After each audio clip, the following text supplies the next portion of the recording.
Broadcasts of HIKI No are made possible by the support of viewers like you. Mahalo. And by HIKI No founding underwriter Bank of Hawaii, investing in Hawaii's future by promoting collaboration, critical thinking, and other 21st century skills through HIKI No.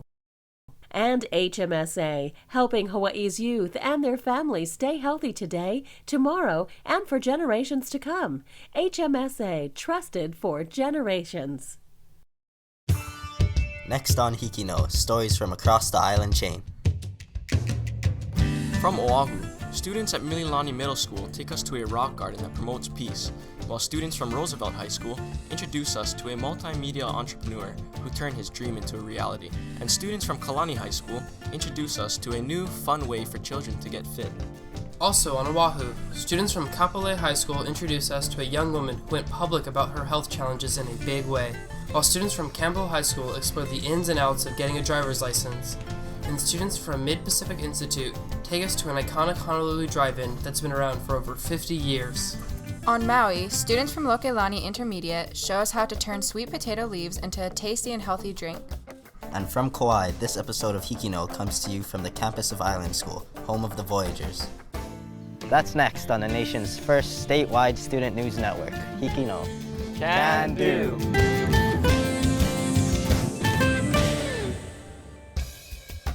Welcome to Island School, home of the Voyagers. Island School was founded in 1977 by 7 enterprising women who had the idea of providing the community with a form of education in addition to the large public system and parochial schools. After lots of fundraising such as dances, garage sales, spaghetti dinners, and movies, Island School was born. It was first located in a small run-down plantation company store, which was built in 1919 across from Ke'alea Beach Park. When the doors first opened, there were only 12 students in grades kindergarten through 8.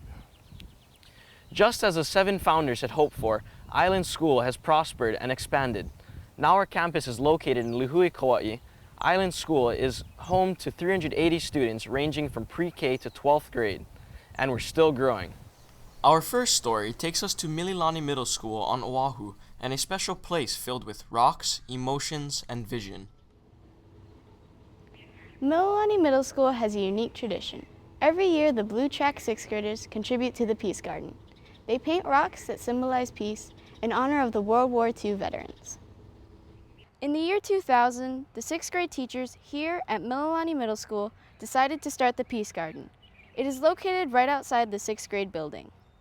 What we wanted for the kids was something that they could connect to because our mission was making connections. We needed the children to understand that war is not fun, that every freedom we have today, we owe to someone else's sacrifice. I learned that many people have their own perspectives of what peace is to them, and I also learned my own perspective of what peace to me is. This symbolizes peace to me because my name means heavenly ocean and the blue angel represents that. So I made this rock when I was in 6th grade, and now I'm an 8th grader, and it still brings peace to me because of its serene beauty, and it reminds me that life is beautiful. The veterans of the 100th Battalion came and talked to the students to share their experiences and lessons learned from World War II. War is not a good place because, you know, when you see people lost their arm, some of them got their nose shot off, they lost their leg, lost their arm. And, you know, a lot of them, you don't want to see them dead. We feel that the veterans of World War II are so important and valuable. And so for us, it's kind of a way to pay tribute to them and the sacrifices that they made.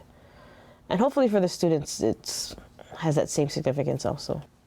I remember a few years back, one of our parents coming to the peace ceremony. And when we excused the parents to come up to the building to view the projects from the students, this one military father going right up to the vets, and he fell to his knees, and he was just sobbing, and you know, trying to tell the veteran you know, how much he had appreciated him and how much he thanked him for all that he had done for them.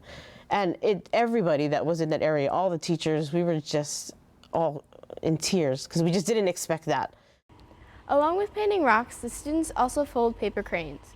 This was inspired by the book Sadako and the Thousand Paper Cranes.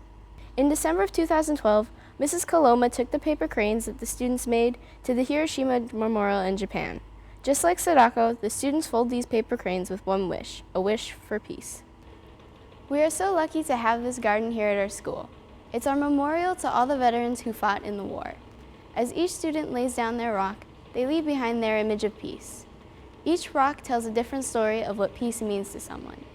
We all have an idea of what peace is to us. What's yours?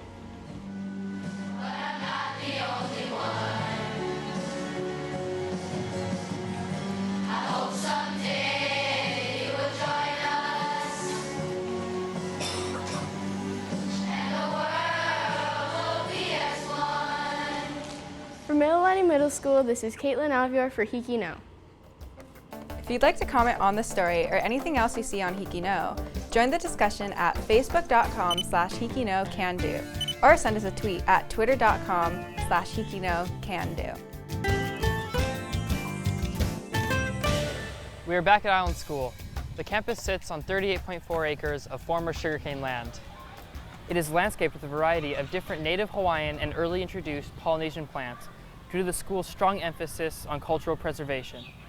Our newest buildings include the state-of-the-art Edith K. and Samuel W. Wilcox Gymnasium and the Furr Center for Hawaiian Culture and the Arts.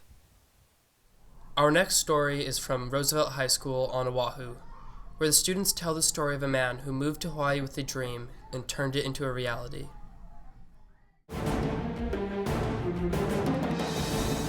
An aggressive flock of birds target a man in Manoa. A giant tramples downtown Honolulu. But this startling video is not a horror story. In fact, it tells a story of success, of a man from Middle America who manifested his dream in paradise. Well, anytime that we get the opportunity to create something where we can inspire people to believe that they can do more than what they thought they could do, I grab onto that opportunity. Todd Robertson began his journey of inspiration from humble beginnings. I grew up in a very small town. We were surrounded by cornfields. That's all I knew. And I just wanted to do more with my life. I wanted to create big things that I didn't think that I could do where I was at. You know, where I was at was in a farm town. And all you do there is you work on a farm or that's it. But this was not the case for Todd. His grandfather introduced him to the world of art. It started with, you know, when I was a kid, my grandpa, I would sit and draw with my grandpa, and he would always challenge me to draw things. He'd challenge me to draw hands that are really difficult to draw. And that was really inspiring and fun to me, and that is what set me into pursuing an artistic career in the first place. His creativity led him to work at AT&T, but he realized his potential had no boundaries, and thus came the creation of Hyperspective. The kind of work that we do ranges from everything from graphic design, web design, user experience design, all the way to 3D animation and visual effects for film.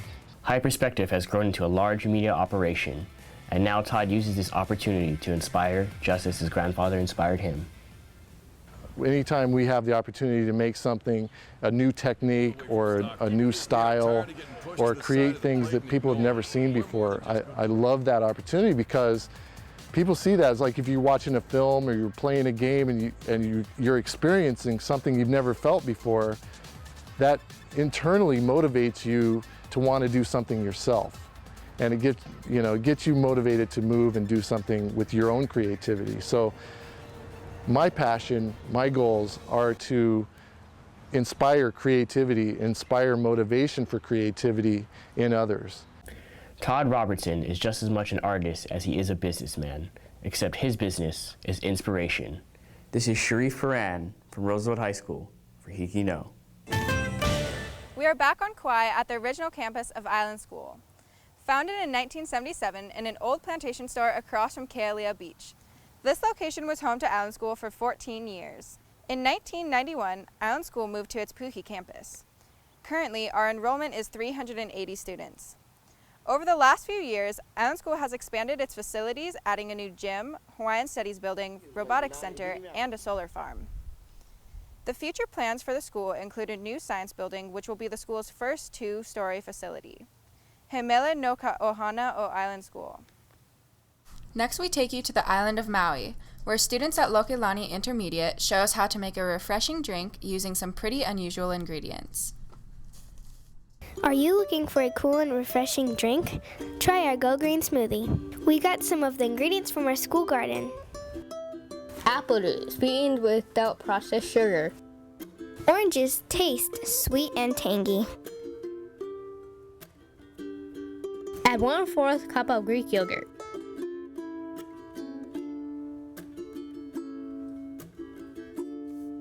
We freeze the bananas to chill the drink. Add 4 to 5 leaves of sweet potato. Sweet potato fights cancer, diabetes, and bacteria. Blend on high until smooth and creamy. You may decorate the smoothie with a strawberry and some mint. Go Green smoothies are fresh, low fat, low sugar, and easy to make. I'm Kamila Lozano. And I'm Ben King of Lokelani Intermediate for HIKI No. We are back at Island School. Our campus is home to the Kauai Bots robotics team. This was founded at Island School and competed for the first time in 2008. The program has evolved into an island-wide high school robotics team with 40 to 50 students from Island School, Kauai, Kapa'a, and Waimea high schools, and Kawaikini Charter School. These schools work together for a common goal. The robotics program is an incredible opportunity for students to get involved with science, technology, engineering, and mathematics, and to work closely with professionals from the community. Next up, students at KAILANI High School on Oahu tell us about a fun and inventive way for our keiki to get in shape. Keith Milet, a devoted yearbook teacher at KAILANI High School, has a passion for teaching not only in the classroom but in the outdoors. His dedication to instruct students has led to the success of Hawaii's first and only keiki parkour. Parkour is a physical training to overcome any obstacles in one's path by adapting one's movement to the environment. I started my business because last summer I got my parkour instructor certification at American Parkour headquarters in Washington, D.C. And the instructors and owner of American Parkour really encouraged me to use my certification. I chose to teach children parkour because I thought it was a great opportunity for them to have fun, get physically fit, to really fight obesity. My son really inspired me to start keiki parkour because I saw how he moved and had fun playing, and also the Hawaii parkour community. They were really encouraging to help me grow and learn parkour as well. Parkour is like a video game in real life. It gets your blood pumping outside, away from the television. You get to level up, but not on a screen, in your own body and mind. The goal of keiki parkour is to get Hawaii's children more physically fit, more confident, and to overcome their fears. I want them to practice their ninja skills and have fun. Keith Milet believes that keiki parkour has the potential to revolutionize how we view environment, fitness, and play in Hawaii. This is Michaela Carroll from KAILANI High School for HIKI No. We're back at Island School. Many students and teachers remain on campus long after the school day is done. A lot is going on, from athletics to academics to the arts. These include Science Olympiad, First Lego League, play productions, course practice, and high school sports, among others. Our facilities are also used by the community for many types of activities, including martial arts, club sports, ballet and hip-hop classes, church services, and SAT and ACT testing. Our next story comes to us from Kapolei High School on Oahu, where students introduce us to a young woman who turned her health challenges into something positive for the community. Every year, 7.1 million people die in America from heart disease and hypertension. Hypertension can affect your lifestyle by putting a lot of strain on your body. It can damage arteries, it can damage your heart, and it can damage your brain. Jessica Takaro from Kapolei High School did her senior project on hypertension and tried to spread awareness because the topic has personal relevance to her. It runs in my family genes. My grandma has it, my mom has it, and my auntie has it. So I wanted to know what I could do to help them treat it and hopefully help me prevent it, just in case I'm the next one in line to be diagnosed with hypertension. The project became quite time-consuming. The process for my senior project was very intensive and long. There was a lot of planning and research that I needed to do in order for my project to become a success. She took the initiative. She took the initiative to come see me as activities coordinator to do something that, again, would benefit everybody. I did a PSA to help advertise the event. One of hypertension's biggest effects is heart disease. That is why on September 28th, we are promoting prevention of hypertension and heart disease. I also sold a lot of shirts throughout the week. I made a lot of advertisement, and I had to do a lot of meetings in order to set up performances and get this whole thing running.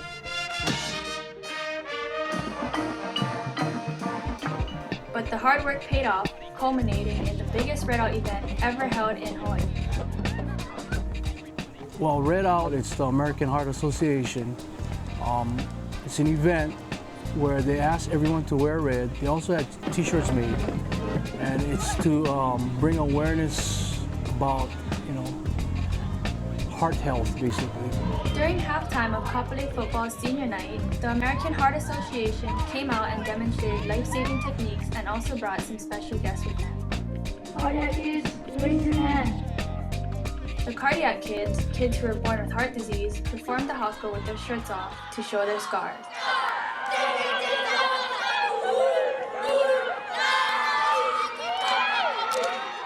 Having the cardiac kids come out and perform for Kapolei was an amazing feeling because it made me feel like I actually got the message out more towards the community. Seeing them do the haka with their shirts off and seeing their scars from their heart surgeries, it made it more heartfelt and real. Jessica's project had become a passion. Every 30 seconds, someone experiences a coronary event. Hypertension is very easy to prevent or treat. It's just living a healthy lifestyle, like exercising at least 20 to 30 minutes a day. For HIKI no, I'm Kayla Fong. We are back here on beautiful Kauai. Every year at Island School, we celebrate 3 special events, one in each trimester. In October, we celebrate the arts during the Art Day. Students spend an entire day exploring different forms of art. Artists from around the island come to the school to share their experiences and expertise with us. In February, we celebrate Island School's birthday. We spend the morning recognizing the progress that Island School has made, and then students spend the rest of the day giving back to the community that has given us so much. These projects range from restoration of the Makawāhi Cave Reserve at Mahalapu to building fences on Hanchett Ranch to campus cleanup. Our last special event is May Day. On this day, we celebrate Hawaiian culture and the arts through student performances and stories. Our next story is by students from Campbell High School on Oahu who explore what teenagers really need to know about getting behind the wheel of a car. Every day when the bell rings at 2:15, students at James Campbell High School find their way home by foot, bike, bus, and for some, their very own car. Driving is something of a rite of passage for high school students, one that is eagerly anticipated for a variety of reasons. I want to drive because I need a ride to the beach so I can surf. To go hang out with family. To go shopping and hang out with my friends. To go on adventures with friends. Adults and parents know the dangers that young drivers face on the road, but sometimes inexperienced drivers can take actions that put others at risk. For the serious stuff, it's the alcohol and driving too fast, especially when you have your friends in the car. Sometimes they want to go fast, especially among the males, and that clouds their judgment. You know, they want to drive fast because they like the speed, and that causes a lot of problems. That combination of speed and alcohol proved deadly this past year when Campbell lost one of its own in a tragic accident. In order to help new drivers meet the dangers and responsibilities of the road, the Driver's Ed program teaches students the skills and the mature mindset they need to be safe on the streets. As the Driver's Ed teacher at Campbell for the past 26 years, Mr. Chow has an experienced perspective on how the challenges to young drivers have changed over the years. texting, cell phone use, as well as distracted driving while eating and drinking on the road are very deadly also. Because experience has shown just those few seconds off the road can create a major collision. Once students have completed driver's ed and logged the required number of supervised driving hours, they can go to the DMV and take the road test to get their license. Driving is a big responsibility and an action that can risk lives if not taken seriously. You know, if their judgment's bad, that causes a lot of accidents. But teens ready to move closer to young adulthood are ready to accept the responsibilities that come with that new level of freedom. Yeah, I think I'm pretty responsible to drive. I'm not one of those people that's easily influenced, so it's all right. At James Campbell High School, I'm Gerald Conda for HIKI Now. If you'd like to comment on this story or anything else you see on HIKI Know, join the discussion at facebook.com/HIKINowCanDo or send us a tweet at twitter.com/HIKINowCanDo. We are back here on Kauai at Island School's Keiki Garden. Our elementary gardens were completely rebuilt 2 years ago with a goal of supporting our healthy lunch program. We have 2 gardens on campus, one of them being taken care of by the preschool students, and the other one is maintained by the 5th graders. Some of the herbs and vegetables that are grown in these gardens make their way into our lunches, and the rest of them are given to the students and parents to use at home. For our next story, students from Oahu's Mid-Pacific Institute give us a glimpse into the history of a classic Kapolei drive-in. I came with my friends. We were searching for a place to eat, and it was just really good, so we kept coming back. Guys from the mainland come visit. I always bring them here, and they never leave unsatisfied. I'm from the Big Island, so whenever we would come to Oahu, and it was the first thing we would come to is for food, because we love to eat. For decades, Rainbow Drive-In has been one of Hawaii's favorite fast food spots. It began in 1961 when husband and wife Seijo and Yakui Fuku opened their counters on Kapahulu Avenue. He was a happy guy. He was a very grateful person. Seijo learned how to cook in the Army as a member of the famed 100th Battalion. When he started Rainbow Drive-In, he would often work in the kitchen. And when his son-in-law, Jim Gusakuma, joined him, he would share his thoughts on success. He always told me I'm lucky. One of the reasons why my business has been successful is I've been so fortunate in my life, and this is luck. My mother-in-law, on the other hand, always said, no, it's not luck, it's because I worked hard. Hard work was just one piece of advice they passed on to their son-in-law when he inherited the business. They also left him with a key philosophy. You know, just give him a good price, lots of food, and food that tastes good. And I mean, basically that was his philosophy and his idea. And you know, over the years, I gotta say that that's exactly what our system is, and we try to stick with it. That may not be the only reason Rainbow Drive-In is thriving at a time when many mom and pops are folding. Jim Gusakuma's previous employer was a major air carrier. He brought with him an extensive background in customer service and is constantly looking for new ways to bring the bigger picture corporate influences into their mom and pop's establishment. A little social media does not hurt either. If you follow us, you know, we have Facebook now. We're looking into doing some online ordering. We have an online store for some of our products. We've expanded into t-shirts. So we're kind of branching out and trying to stay relevant, yet keep a foot back in our original grounded days. While the times and technology have changed, the core of Rainbow Drive-In remains the same as it was in 1961, satisfying hungry people with hearty, generous plates. For HIKI Know, this is Nathaniel Kaneshige from Mid-Pacific Institute. We're back here at Island School. In November of 2011, a plan to establish a solar power farm that would support all of Island School's daytime power needs was initiated. In the summer of 2012, construction of the $1 million project had begun. This cost was underwritten by Kurt and Arlene Bosshard, parents of an Island School graduate. The 1,200 panels produced 200 kilowatt hours per day and this is more than enough to power our school. Any extra power is sold back to the utility company. Well, we've come to the end of this episode of HIKI No. Remember, all of these stories were written, shot, and edited by students like us. We hope you've enjoyed watching them as much as we've enjoyed sharing them with you. Make sure to tune into next week's episode for more proof that Hawaii students HIKI know. Can do.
Broadcasts of HIKI No are made possible by the support of viewers like you. Mahalo. And by HIKI No founding underwriter Bank of Hawaii, investing in Hawaii's future by promoting collaboration, critical thinking, and other 21st century skills through HIKI No. And HMSA, helping Hawaii's youth and their families stay healthy today, tomorrow, and for generations to come. HMSA, trusted for generations.